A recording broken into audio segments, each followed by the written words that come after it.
Gracias por acompañarnos nuevamente en esta oportunidad para hacer nuestro comentario de la fuerza de la verdad.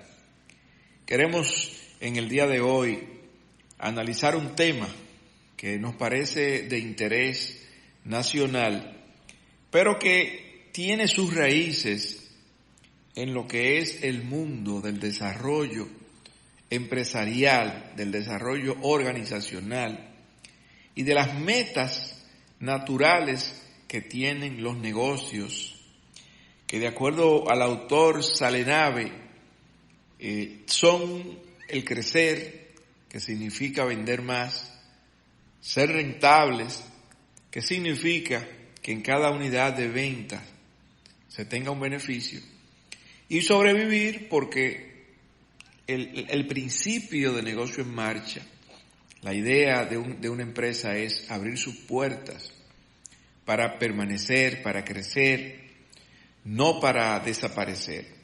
Entonces, en base a esto, se dan una serie de movimientos estratégicos, de manera que los empresarios siempre tratan de hacer crecer su negocio, de expandirse, de diversificarse, incluso de abrir puertas en otras localidades, en otros países, en otras regiones.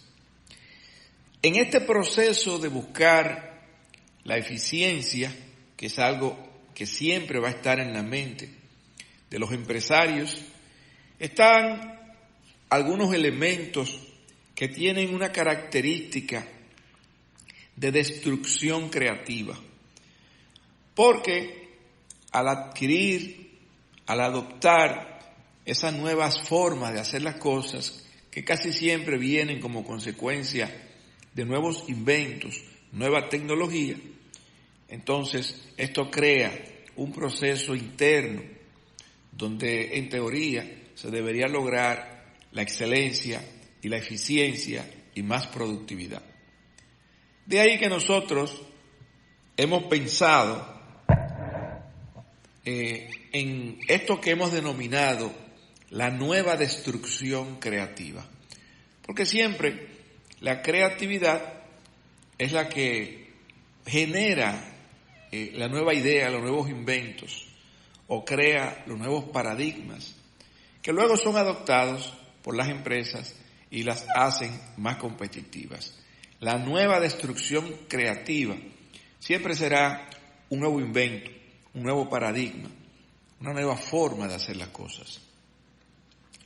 A excepción de la primera revolución industrial, donde se impactaron con una gran jerarquía las industrias, en las siguientes revoluciones industriales, pues vamos ya por la cuarta o la quinta, según algunos autores, estas superestructuras jerárquicas iniciales fueron cediendo el paso por aquello de la especialización, luego sustituidos por generalistas, luego los intentos de achatamiento, simplificación de procesos, el rediseño de procesos, la reingeniería y las reorganizaciones.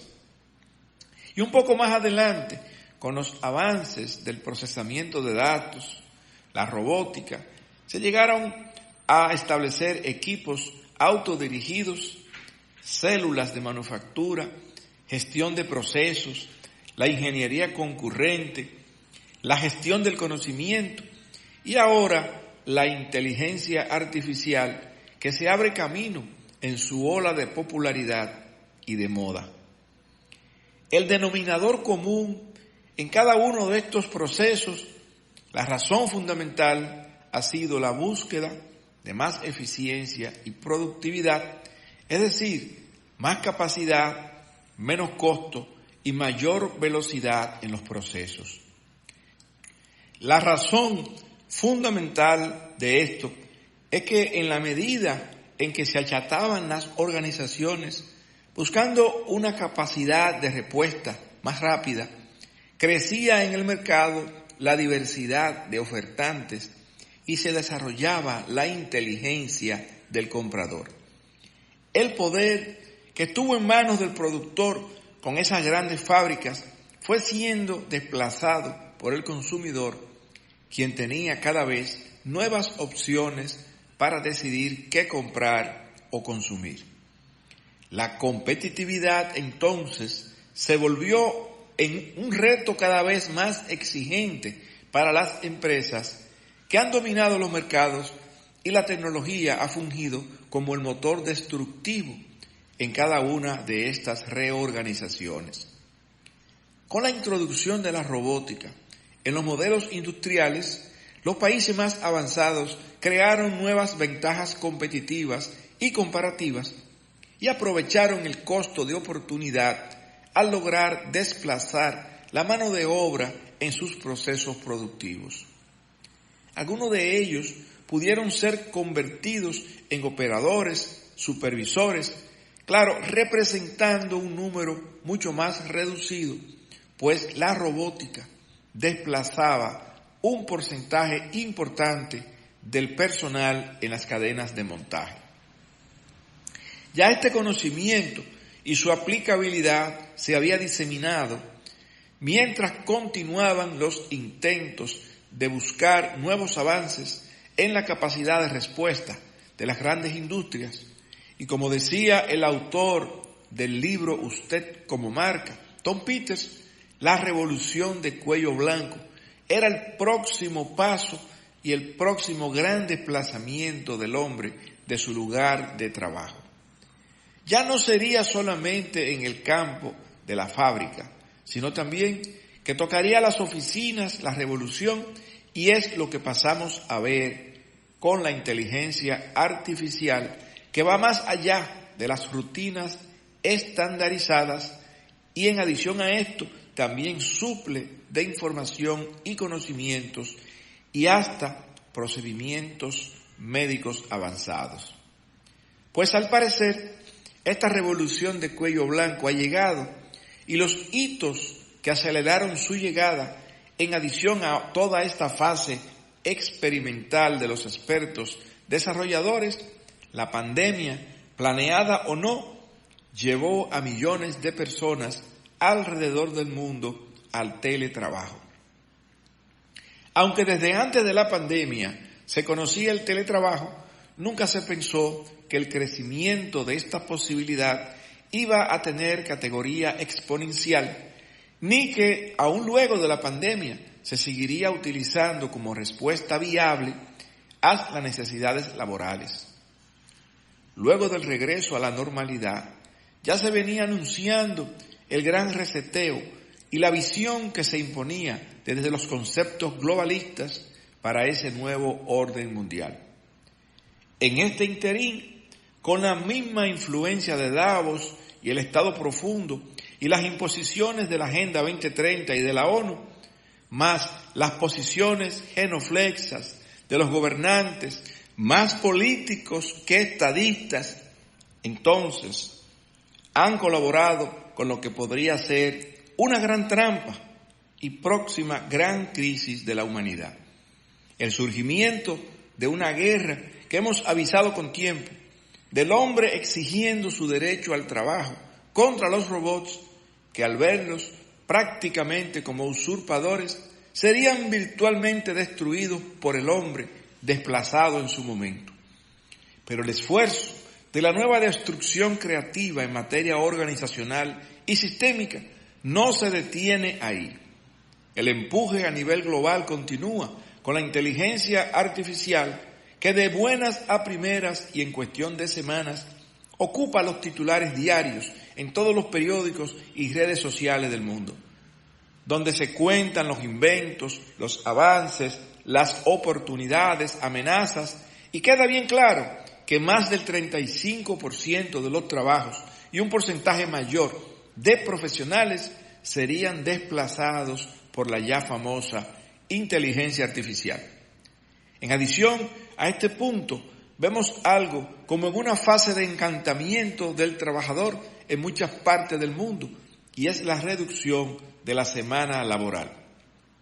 En Europa hay países que están haciendo esto, en Centroamérica y otros países de Latinoamérica también, Y me refiero al ajuste de la semana laboral a 4 días y entre 36 y 40 horas semanales de carga de trabajo. El planteamiento varía entre algunos países que anuncian sus decisiones, pero en algunos casos hablan de una ley de la semana laboral reducida. En nuestro caso, la República Dominicana, se habla de un piloto donde participarían algunas empresas para luego evaluar y entonces, a partir de ahí, tomar decisiones que permitan generalizar, en teoría, de forma voluntaria. En nuestro caso, debemos tener presente que si una empresa decide por cuenta propia que su semana de trabajo son solo 3 días, nadie se lo puede prohibir. Por lo que tampoco el gobierno podría imponer mediante una ley que todas las empresas deban acogerse a esa semana reducida. Sin embargo, el punto aquí no es tanto el desarrollo del piloto o la aplicación de la medida, sino ver el tema en el contexto que venimos ventilando, la nueva destrucción creativa. Y esta nueva destrucción creativa es lo que preveo estará ocurriendo próximamente, luego de que usando la misma estrategia de manipulación y de Overton, se quiera imponer lo inaceptable. Para ello se utilizarían los especialistas que sean necesarios, que cuenten del éxito en sus países y el proceso de adopción se amplificaría. Con esto se sumarían grandes descubrimientos. Hay empresas que no están en el piloto y otras que de repente lo estarían, pero que tienen una parte de su personal ya trabajando desde su casa. Pues luego del retorno a la normalidad, muchas empresas adoptaron la política del teletrabajo y decidieron que un porcentaje de su nómina estaría laborando desde sus hogares. Esta medida definitivamente arbitraria, pues no se le dota al colaborador de las herramientas de trabajo y de conectividad adecuadas, ni se le dota de un escritorio, una silla cómoda, tal vez un aire acondicionado o un UPS que asegure la continuidad de la energía eléctrica, además de la flota del celular. Todos estos gastos, en los casos que conozco, corren por cuenta del empleado y representan un ahorro de espacio, tiempo y recursos para la empresa sin compensación alguna para el empleado. Por encima de esto, se crea en el ambiente laboral un vacío, la no presencia física de una persona en el espacio desocupado, que podría perfectamente dar pie a muchos juegos territoriales y a iniciar con el uso de robots sirviendo de piloto en un proceso de implementación de inteligencia artificial. Entonces, lo que se hace con alegría, trabajar desde la casa y luego un día menos semanalmente, luego podría ser una sorpresa y hasta un sentimiento de traición a la buena fe del empleado que aceptó colaborar desde su casa, aún sin ser compensado con los gastos referidos y mucho menos con ser un conejillo de Indias. Pero esa sustitución puede ser hasta maximizada, pues con el recorte de la semana a 4 días se crea un vacío colectivo que permitirá a la empresa medir la realidad en cuanto a su capacidad de respuesta y preguntarse seriamente si necesita tanto personal en la organización. Hay 2 puntos clave que lo comenzamos y lo comentamos hace una semana, y es la aplicabilidad del principio de Peter y la ley de Parkinson. El primero indica que las personas ascienden en una organización hasta llegar a su nivel de ineficiencia. Y el segundo plantea que la burocracia crea su propia burocracia. En todos los casos donde hemos podido intervenir para determinar la capacidad de respuesta y la subutilización del tiempo nominal, hemos podido encontrar oportunidades de aprovechamiento del tiempo por el orden de un 30%. Esto porque siempre se verifica la ley de Parkinson. Al final de cada proceso se han tenido que tomar decisiones de ahorro, de costos, lo que ha provocado refundir posiciones y dar de baja de la nómina a un porcentaje de los colaboradores. En el caso de aplicar los temas de reingeniería y automatización como consecuencia de nuevas tecnologías, el poder de destrucción creativa es mucho mayor. Cada vez que una empresa adopta un nuevo paradigma que implica automatización de procesos, simplificación, adopción de nuevas tecnologías y conocimientos, en el fondo lo que está buscando es mayor productividad. Y la productividad, no importa cómo mire la ecuación, implica hacer más, es decir, sacar más productos y lograrlo con menos personal y menos recursos. El sentido de la creación de riquezas no existiría si la adopción de nuevos paradigmas no trajera como consecuencia mayores beneficios y un mayor retorno de la inversión. Por estas razones expuestas, cuando escuchamos a la gente hacer fiestas porque solo trabajarán 4 días a la semana, se olvidan que su salario será igual, que no tendrán ya horas extras probablemente y que tendrán que trabajar 10 horas diarias por 4 días como horario normal. Estos, lejos de aumentar la productividad que se tiene como supuesto, podría tener un efecto contrario, sobre todo cuando los salarios no permiten cubrir las necesidades de la familia. La profesionalización al nivel de gerencia y supervisión no es plausible y los ambientes de trabajo, muchos ya eran tóxicos desde antes de iniciar con el proceso de reducción de la semana. Hay otros temas que también se suman al cansancio de la gente, pues trabajar más horas cansa más, y es que de repente el cansancio será primero emocional, pues no se verá el estímulo anterior de las horas extras, que se reducirán a la mínima expresión. Pues ¿quién quiere trabajar horas extras luego de haber trabajado 10 horas? No olvidemos que esas 2 horas extras diarias se pagaban al doble del precio por hora, por lo que para algunas personas significará una pérdida de ingresos que le hará falta. Y con un salario real que no le permite una calidad de vida meritoria y sin una indexación previa al salario, fruto de la inflación ya acumulada, con una tasa de cambio que ya va por el 60-1, lo que vendrá con seguridad será una desmotivación, un sentimiento de abuso del poder y una productividad a la baja, es decir, el efecto contrario.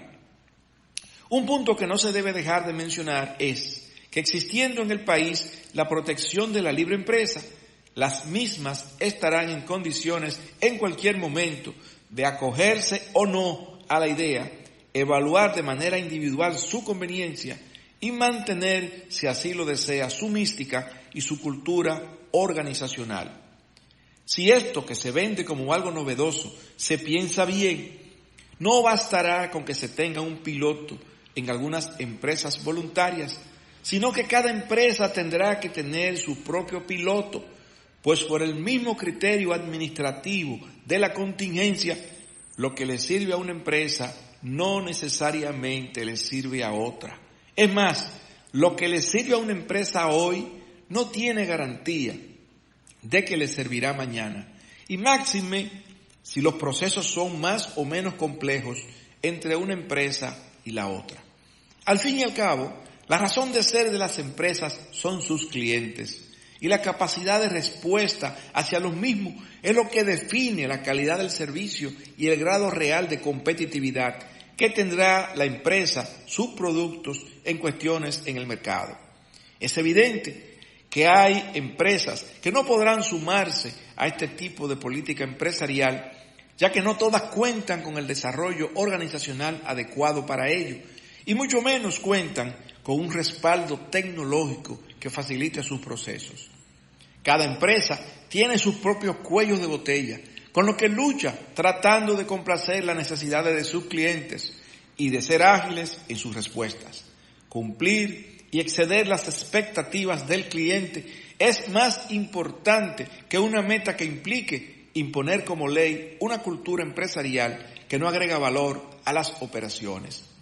Finalmente, si tomamos en cuenta estos puntos, la nueva destrucción creativa será aprovechada por los más aptos, y los demás, para ser competitivos, harán sus esfuerzos para imitarles. Sin embargo, por la misma naturaleza del ser humano, su instinto de sobrevivencia se impondrá y la destrucción creativa se revertirá, destruyendo el hombre masivamente lo que le quiso destruir previamente. Quizás en este punto de la venganza del hombre se podría también amarrar el concepto de la nueva ley del DNI, por lo que se avanzaba hoy una justificación estatal o del gobierno y se refiere a que existen más ciberataques. Seguramente se multiplicarán estos ciberataques, pues el hombre no va a ser vencido por un robot ni por un computador. Y defender estos intereses y estas inversiones que implica la inteligencia artificial será asegurar la inversión extranjera y ofrecer garantías de la seguridad jurídica, por lo que sería una seguridad nacional, proteger la inversión de los que desplazarán hombres y mujeres de su derecho al trabajo para cederlos a chatarras con memoria y procesador que no sienten ni padecen ni tienen que pagar las facturas a final de mes. La guerra avisada no mata soldados, aunque al parecer, como diría un expresidente de la República, con esto de la inteligencia artificial, es pa'lante que vamos. Gracias por habernos acompañado en el día de hoy con estos comentarios en la fuerza de la verdad. Y recuerda, acuérdate de tu Creador ahora que eres joven. No esperes los días en que ya no sientas placer vivirlos. Apártate del mal y haz el bien. Busca la paz y síguela. Y no te olvides, las malas compañías corrompen las buenas costumbres. Pon tus actos en las manos del Señor, tus planes se realizarán. Encomienda a Jehová tu camino, confía en Él y Él hará. Él hará resplandecer tu justicia como sol de mediodía. Él llevará a feliz término su acción en tu favor y no dejará incompleto lo que ha comenzado. No te olvides, la verdad siempre sale a flote. Porque eso que eres grita tan fuerte que no se pueden escuchar tus palabras. Permíteme decir la verdad delante de los fuertes y no decir mentiras para ganarme el aplauso de los débiles. Gracias por acompañarnos en el día de hoy con este comentario de la fuerza de la verdad.